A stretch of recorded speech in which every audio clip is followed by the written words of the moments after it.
On this day, we remember Augustine, the first Archbishop of Canterbury. And Augustine was very much like Simon Peter, as we heard in the gospel appointed for today.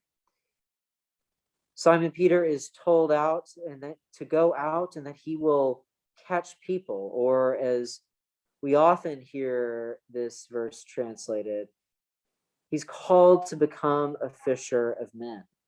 That's very much what Augustine was called to do at the time that he went over into Britain. He was called to go over and to convert the pagans, the pagan Anglo-Saxons, so that they might too know our Lord. But the thing is, Augustine wasn't the first to be there as part of the church in Britain. He didn't establish the church there. The church was very much alive in England at the time. It's just they weren't going out and converting others. That's a very important thing for us to note. Before Rome sent Augustine out to eventually become the first Archbishop of Canterbury, there already was a church there in England. And that's why we as Episcopalians, descendants of the Church of England, can say that the teaching that we proclaim, that the laying on of hands on our bishops, that establishes them as teachers in this church, that line of teaching, that line of hands can be traced all the way back to the apostles, including Simon Peter.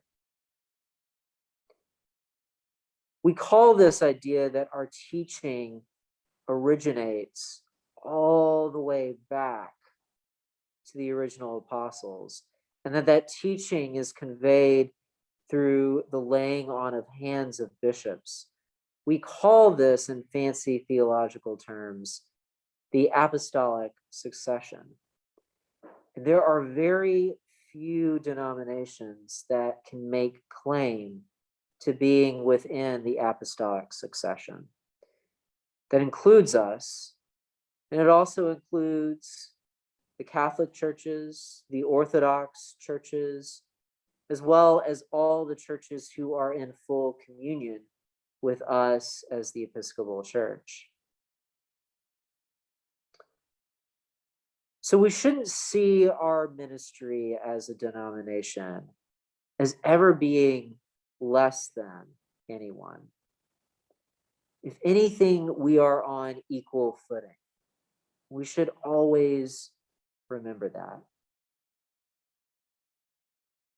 Now, our hope is that one day all of our denominations will come together to be as one, as we were intended to be, and as people like Augustine of Canterbury tried to do. But at the same time, we should be able to hold our heads up high and remember that we too are called to go out and make fishers of men, like those before us.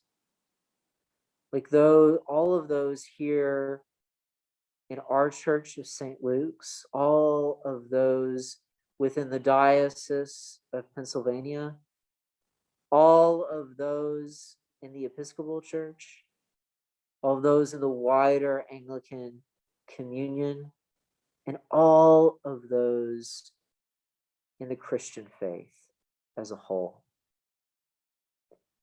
We're called to go out and share the good news of Jesus Christ, to be fishers of men, just like Augustine of Canterbury, and just like Simon Peter, and all of the apostles before.